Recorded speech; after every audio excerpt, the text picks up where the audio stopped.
Non seulement nous parlons des actes des bénédictions, mais bien aimés, nous avons un Dieu de bénédiction. Nous avons un Dieu de bénédiction. Bien aimé, notre thème depuis près de 3 jours, c'est les actes de bénédiction. Et nous étions arrêtés hier sur notre 6e point qui était la prière et l'intimité avec Dieu comme l'une des bases qui active la bénédiction. Ce matin, on va toucher à notre 7e point qui est le travail et la diligence. Le travail et la diligence. Bien aimé, vous devez savoir que Dieu bénit aussi les œuvres de nos mains. Quand je parle des œuvres de nos mains, bien aimé, je ne te parle pas que...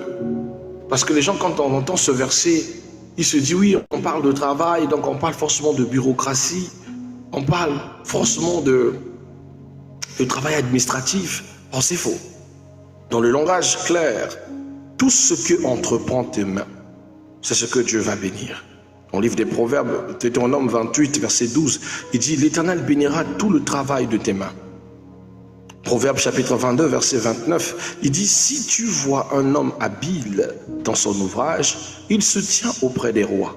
C'est-à-dire que si tu vois quelqu'un qui sait utiliser ses mains, la Bible dit, il a sa place à côté de la royauté. La prospérité biblique n'encourage pas la paresse. Donc la Bible veut que les enfants de Dieu soient des bosseurs. Bien-aimé, un chrétien qui attend que la bénédiction descende de façon abracadabrante est un chrétien ahuri. C'est de la bêtise. Bien-aimé, le progrès, la réussite se travaille. C'est à la sueur de ton front que tu mangeras. C'est à la sueur de ton front que tu développeras ce que tu es. Des fois, j'entends dire que la Bible est là pour vous faire miroiter l'anneau. Non, pas du tout. La Bible ne cautionne pas la paresse. Bien au contraire, c'est un livre qui nous apprend la diligence et la bénédiction qui se trouve dans le travail et surtout dans la diligence. Dieu bénit l'œuvre de tes mains. S'il vient qui ne trouve que tu ne fais absolument rien, que va-t-il bénir? Souvent on dit, Seigneur, bénis-moi, Seigneur, bénis mes finances. Mais tu n'as aucune activité financière qui doit bénir. Il bénira quoi? Et tu vois cette sœur qui dit, Seigneur, bénis mes finances. C'est quelqu'un qui espère que les finances en question, qui passeront par un copain, un oncle, un tonton, un sugar daddy qui l'avait promis je ne sais quoi. Ce n'est pas du travail. Est-ce que tu es vendeuse de sexe? Le travail que je te parle, c'est de la diligence, la sueur de ton front. Voilà pourquoi, bien-aimé, si tu n'as pas encore trouvé un travail, je ne sais pas, un travail comme tu le veux dans une institution, ça ne t'exclut pas d'être capable de faire quelque chose de tes 10 doigts. Alléluia. En matière de diplôme, bien-aimé, je suis diplômé. Mais la vie m'a fait comprendre qu'au-delà de mes diplômes, il faut que j'ai des connaissances au-delà de celles-ci. Qu'est-ce que je suis capable de faire de mes 10 doigts? Qu'est-ce que tu sais faire de tes propres mains? Il y a une différence entre je travaille pour quelqu'un et je commence à bâtir mon avenir. Bâtir son avenir ne dépend pas de là où tu travailles, mais de ce que tu développes. Alléluia. Et ce que tu développes aussi inspire une connaissance. Parce que nous, les enfants de Dieu, nous aimons la grandeur, mais nous n'aimons pas apprendre comment est-ce que la grandeur arrive. On veut faire de l'entrepreneuriat, mais nous ne voulons rien savoir de l'entrepreneuriat. Pour nous, on veut que tout se passe de façon abracadabrante. Retirez de votre esprit que l'élévation est un résultat d'abracadabra. Pas du tout. C'est un travail acharné, onctionné par le Seigneur. J'insiste. C'est un travail acharné, mais onctionné par le Seigneur. Dieu, remarquant la diligence, la qualité de ton travail, favorisant des résultats concrets. Ouvrant des possibilités, faisant rentrer des partenaires, des personnes sollicitant vos capacités. C'est comme ça, alléluia, qu'on parle de travail. Et non, quelqu'un qui est en train de passer son temps à prier sans aller chercher, prier sans mettre sa main à la pâte, prier sans faire de son mieux d'établir quelque chose pour se construire. Le travail est l'une des actes où Dieu bénit. Mais tu dois rentrer dans ta tête que rester sans rien faire va t'asservir. Je suis triste. Il y a de cela quelques semaines, peut-être une semaine, 2 semaines, une jeune fille chrétienne, un Combo, c'est la fille spirituelle d'un des frères que je connais dans le Seigneur, qui est pasteur, a mis fin à sa vie. Elle a mis fin à sa vie en prenant du sniper. Raison, elle est fatiguée du chômage. Elle est fatiguée des situations sociopolitiques. Elle n'en peut plus. Parce qu'elle ne peut pas se dégoter un travail, parce qu'elle ne peut pas s'en sortir. D'après elle, elle a mis fin à sa vie. Pourquoi arriver à ça? Pourquoi arriver à un tel niveau? C'est tout à fait parce que beaucoup pensent que prier Dieu, c'est une puissance abracadabrante. Surtout quand il s'agit de faire des réalisations. La Bible dit, je serai avec toi, je marcherai avec toi. Je bénirai et te donnerai les fruits de la terre. Une manière de dire que si tu plantes, je vais faire croître. Notre Dieu est la réaction qui accompagne nos actions. Écoute, ton Dieu est la réaction qui accompagne tes actions. À chaque fois que tu veux faire quelque chose, que tu le fais de tout ton cœur, de toute ton âme, avec la foi, tu porteras du fruit et tu porteras du témoignage. Mais il faut que il trouve en toi non seulement l'acharnement, la soumission à sa parole, mais la dévotion dans ce que tu veux faire. La Bible dit, faites connaître vos besoins par des suppliques, mais aussi par la prière. Il dit dans le livre des Proverbes, chapitre 16, verset 4, il dit, tous les projets que vous recommanderez à l'Éternel réussiront. Vous les avez recommandés, vous les avez peaufinés, ils vont réussir. Parce que Dieu sera avec vous. Mais si ce ne sont que des projets où tu dis, moi je veux voyager, je vais aller en France, mais tu n'as jamais fait un passeport, je ne sais pas si tu attends que c'est le Saint-Esprit qui fasse un passeport à ta place.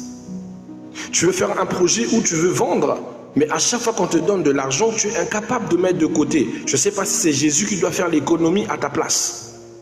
Tu entends souvent certaines sœurs, oui, papa, j'avais bouffé cet argent parce que j'attends que Dieu me donne un argent plus grand que ça et intact. Continue à bouffer, tu vas lire l'heure. Pendant qu'il y a des ceux qui font avec ce que Dieu leur donne et mettent de côté et commencent à bâtir. Souvent, ce qui manque à beaucoup de personnes qui veulent réussir, c'est simplement la volonté de réussir. Ce n'est pas Dieu le problème. La volonté, l'implication. Il n'y en a pas. Pendant qu'il y a des sœurs qui quittent Brazzaville, qui quittent Ouesso pour aller à Pointe-Noire, traverser au Cabinda, acheter des choses au niveau du Cabinda, revenir, reprendre le bus pour soit rentrer à Ouesso ou rentrer à Brazzaville après avoir acheté des choses au Cabinda.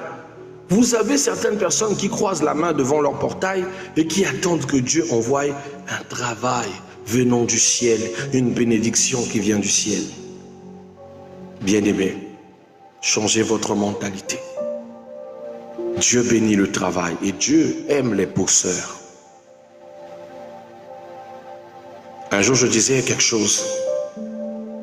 J'ai travaillé dans la zone nord du pays. Oh, je dis, mon pays est riche. Des terres à perte de vue qui ne sont presque pas exploitées. Sauf certaines personnes qui ont compris dans la zone nord. Et ça, je vais choquer. Je vais choquer. Et certaines personnes qui ont compris dans la zone nord, ce n'est même pas des natifs. Ce ne sont même pas des natifs congolais, hein, la plupart.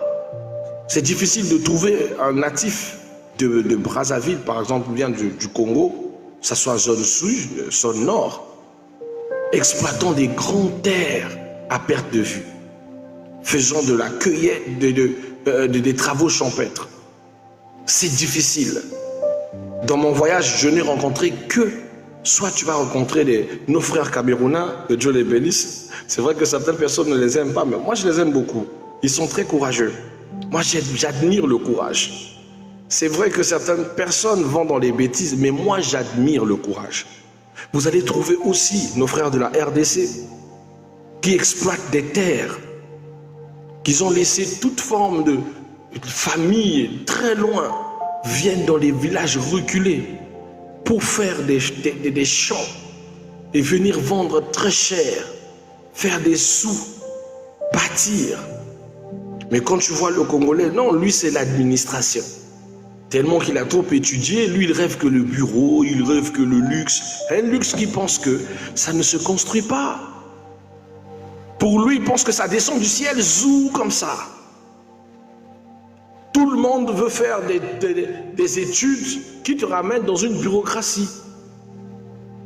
Allez voir ceux qui sont allés prendre l'agriculture, ils ne sont pas beaucoup.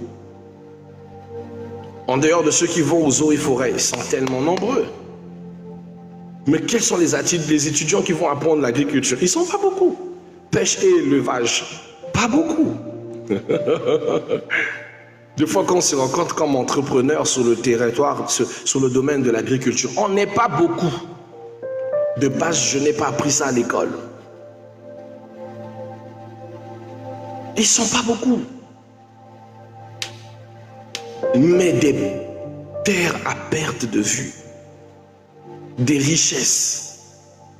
Nous avons un autre domaine, la chasse.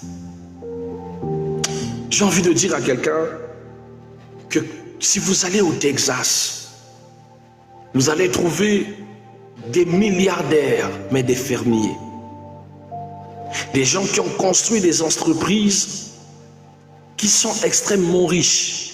Mais ces entreprises, c'est des fermes et des élevages, des champs agricoles de blé. C'est des personnes qui, après avoir vendu, rentrent dans leur bureau, administrent des documents de vente où ils vont soit à une société, soit à l'État. Et souvent, leurs récoltes sont tellement valorisées qu'on se bat pour ça. Mais non, nous, on est concentrés dans la méchanceté. On est concentrés dans la futilité. Il n'y a pas de travail, mais il y a tellement d'opportunités qu'on peut se saisir.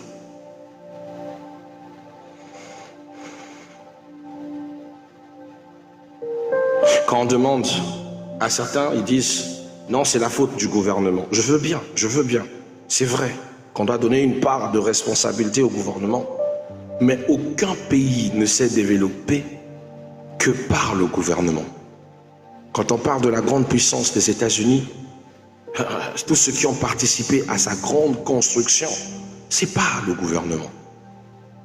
Il y avait des actionnaires, il y a des businessmen, il y a des entreprises, il y a plein d'autres choses qui ont participé au développement de ces pays-là.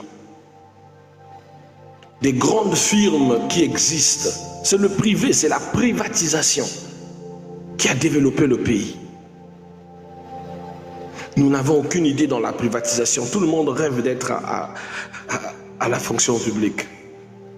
Vous voyez un peu. Est-ce qu'on peut éveiller nos consciences et comprendre qu'on a beaucoup à exploiter?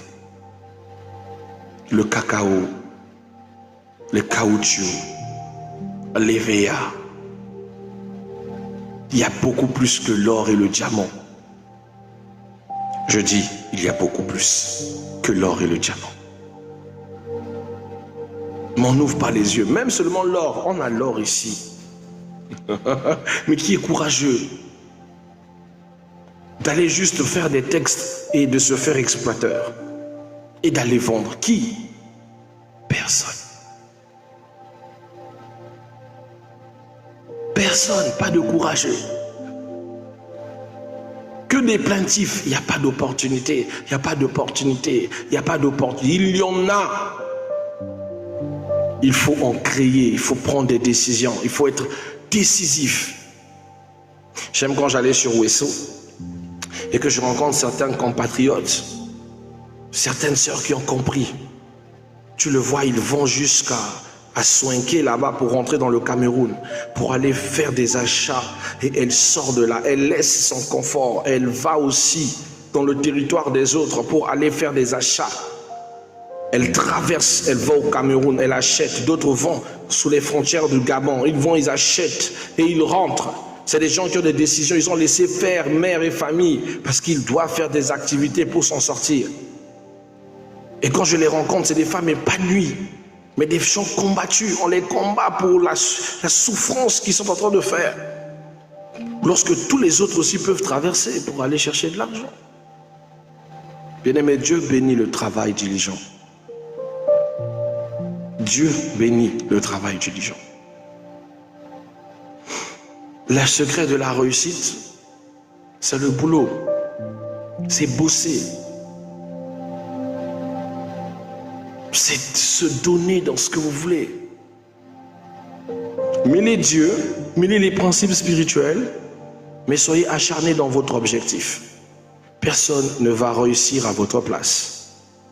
C'est à vous de prendre conscience que si vous ne bossez pas, si vous ne travaillez pas, si vous ne donnez pas avec diligence, vous n'aurez aucun résultat. Alléluia. Vous n'aurez aucun résultat. Amen.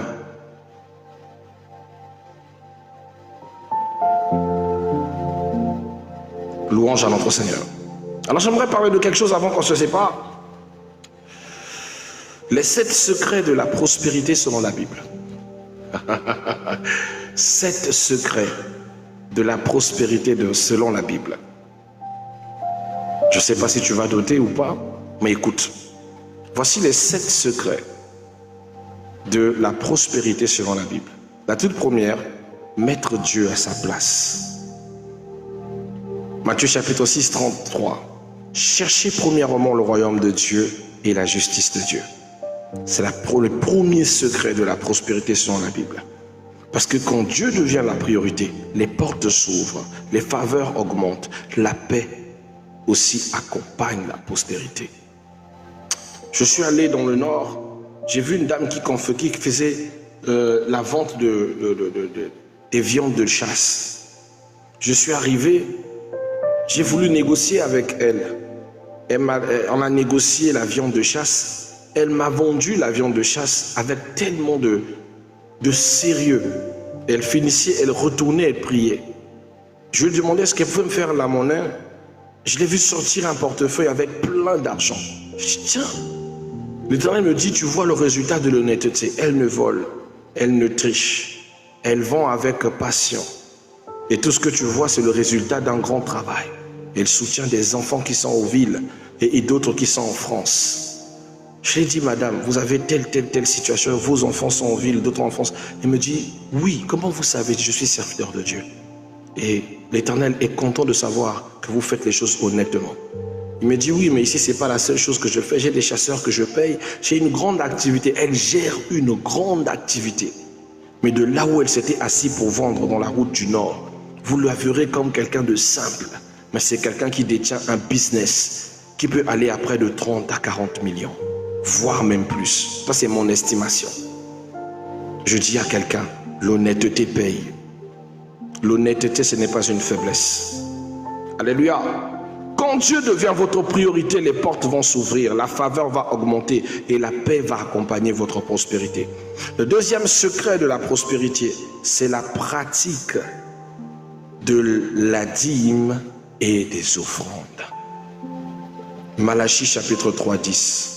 La Bible demande d'honorer ces principes. Parce que ce sont des principes qui font accompagner Dieu dans votre activité. Il devient un partenaire d'affaires.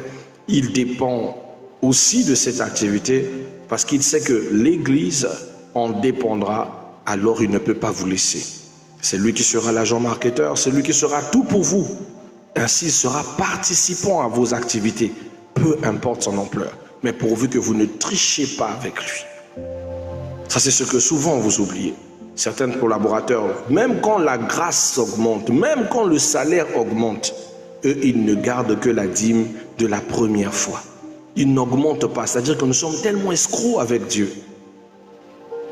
Tellement escrocs avec Dieu. qu'on ne veut pas partager la dîme. Non, j'ai trop de factures à payer. Quand je vais donner la dîme à l'échelle de la dîme, ça n'a pas de sens. Je ne paye pas ma dîme. S'ils ne sont pas contents, bon, ils restent. De toute façon, j'ai décidé, je ne vais jamais payer ma dîme.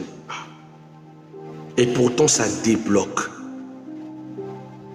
Ça pénit énormément. J'avais ma précieuse, je ne sais même pas si elle est encore là. Que Dieu la bénisse là où elle se trouve. Nous avons vécu un moment où nous avons passé des temps de prière et je l'ai instruit dans le principe de la dîme. Des choses qu'elle a vécues. Des déblocages dans ses activités. La bénédiction dans ses plans. Dieu ne faisait que l'emmener de prouesse, en réussite, en réussite. Je connais la puissance de la dîme et je ne l'enseigne jamais en vain. Et comme elle était honnête avec sa dîme, Dieu aussi ne cessait jamais de la bénir. Jamais de la bénir. Soyez honnête. Même quand vous traversez un désert, c'est un désert qui peut être puissant pour tous, mais pas pour toi. Car l'indizième sécurise toujours. Il sécurise. Là où l'indigène devient polyvalent, c'est lorsque tu commences à aller dans la désobéissance. Là où l'indizième se trouve, on ne peut pas arrêter ton travail. Si ce n'est pas toi-même qui interromps le travail, l'indizième sécurise ton travail. L'indizième sécurise le fruit de tes récoltes. Vous entendez? Et ça, je mets ma main au feu, je sais de quoi je parle. On ne peut pas te licencier. Ou toi-même tu es allé arrêter, ou tu as changé de conduite. L'indizième est une grâce. Ou encore l'offrande seulement, l'offrande solennelle. Beaucoup de chrétiens blaguent avec ces choses. Troisième secret, développer la sagesse. Développez votre sagesse. Proverbe 4, verset 7. La sagesse est la chose principale. Car la sagesse produit les bonnes décisions, la stabilité, l'élévation durable. La sagesse, c'est faire recours à Dieu à chaque moment. Le discernement dans vos activités et dans vos choix. Chaque fois, demandez à Dieu de vous inspirer sur votre conduite, sur comment est-ce que vous pouvez régler une circonstance, comment vous devez investir et comment vous devez faire. Bien-aimés, un jour, on va s'arrêter là, on va continuer sur les différentes clés de la réussite. Ce soir, que Dieu vous bénisse, que le Seigneur soit avec vous. J'espère que ça vous édifie et gardez-moi dans vos prières.